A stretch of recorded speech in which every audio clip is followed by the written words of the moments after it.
arms sale to Taiwan. The U.S. approved $11.1 billion in arms sales to Taiwan on Wednesday. It comes as Beijing ramps up military and diplomatic pressure on the island. The deal covers 8 items, including HIMARS rocket systems, which have been used extensively by Ukraine against Russian forces. Additional items include howitzers, anti-tank missiles, loitering drones, and parts for other equipment. That's all according to Taiwan's defense ministry. It said the package now requires approval from U.S. lawmakers, though Taiwan has widespread cross-party support. The Pentagon said the arms sales serve U.S. national, economic, and security interests by supporting Taiwan's continuing efforts to modernize its armed forces and maintain a, quote, credible defensive capability. Pushed by the United States, Taiwan has been working to transform its armed forces. President Lai Ching-te last month announced an extra $40 billion in defense spending, saying there was no room for compromise on national security. Washington has formal diplomatic ties with Beijing, but maintains unofficial ties with Taiwan and is the island's most important arms supplier. The U.S. is bound by law to provide Taiwan with the means to defend itself, though such arms sales are a persistent source of friction with China. On Thursday, China told the U.S. to, quote, immediately stop arming Taiwan. If approved, this arms sale would be the second such package during President Trump's second term. The first was a $330 million deal back in November. Taiwan is critically important to the United States. It's home to the world's most advanced semiconductors and holds a key geopolitical position in the Indo-Pacific region. Here's what Rick Fisher, senior fellow at the International Assessment and Strategy Center, had to say. Well, the loss of Taiwan would be a strategic disaster on many levels. Taiwan is right in the base of the first island chain. The first island chain essentially contains Chinese global power projection. So if Chinese Communist Party were to take control of Taiwan, they would immediately work to turn it into a massive military base for their naval forces, air forces, missile forces, nuclear submarines. Taiwan would be an unsinkable aircraft carrier that they could use to blockade Japan, blockade South Korea, intimidate the Philippines, essentially force the Japanese, the South Koreans, and the Filipinos to do what the Chinese have long wanted, to basically decide between whether the Americans can guarantee their freedom with peace or whether they should surrender to the Chinese Communist Party's diktat, get rid of their alliances with the United States, and send American military power back to Hawaii. Taiwan making a major change to how it prepares for a potential Chinese invasion. The island's defense ministry said Monday that if China suddenly launches an attack, the Taiwanese military can respond immediately without waiting for orders from above.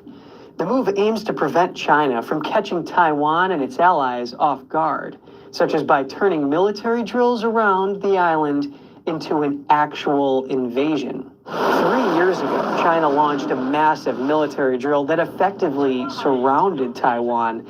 The move comes after former U.S. House Speaker Nancy Pelosi's visit to the island. A Taiwanese military expert says this change on the island's defense posture would address a vulnerability. In the past, Taiwan's military would wait for orders from its command and control center on whether to respond and where to deploy the troops. But if the Chinese Communist Party launches a sudden attack or turns a drill into actual combat, then the command and control center might lose its contact with its chain of command or be lost in chaos. Su noted that giving lower-level commanders the authority to make decisions is turning Taiwan's defense system into a Hydra.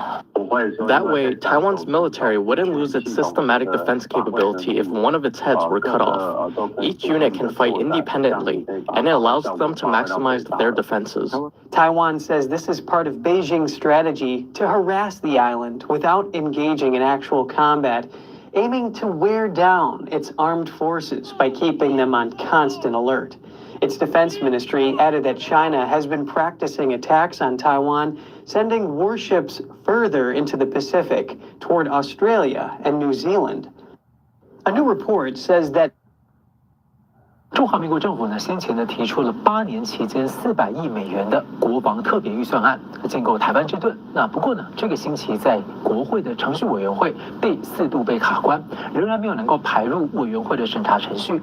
那同一天呢，美国 AIT 的在台协会的官员公布了和在野阵营国民党高层会面的照片，重申美国支持台湾强化防卫能力。而这样的消息引起了各界议论。那么要请教政治大学国际关系研究中心的资深研究员宋国成教授。请教您怎么解读美方就释出了信号？我们的国防的预算从一开始的时候，在程序委员会就以实质来阻挡的方式，到今天已经第4度的在立法院卡关。那么这个情况的话，对于台湾的安全是一个极大不利而且是产生巨大的漏洞，而且这个情况也已经引起了国际社会的关注那么所以这个美国在台协会公布了他们与在野党会面的一个照片，其实呢是通过一种软性的说服，但是同时也强势的表达美国这个挺台的一个立场所以我觉得立法院的这个在野党的这些做法，我觉得摆明了就是要弱化我们的国家的防卫甚至有可能使台湾成为一个待宰的羔羊所以400亿的国防不是傻逼的钱，也不是乱花的钱。我要告诉各位观众，这是台湾人民的保命的方案，是我们的保命的钱。所以无论如何，这个国防特别预算必须要想方设法的获得国人的支持，也获得一个政策的推动。这样子，毕竟我们才能够向国际社会展示我们抗共的一个决心，同时来展示我们内部的团结。所以在这里，我殷殷期待在野党本身要体认我们国家目前的处境，要以国家安全、国家认同和国家的利益来作为最高的目标，不应该再沉迷于蓝绿的斗争或者是一些无谓的内耗。所以这里头还要靠我们台湾人民共同的一个监督，共同来关注这样的一个事情，不得掉以轻心。感谢老师。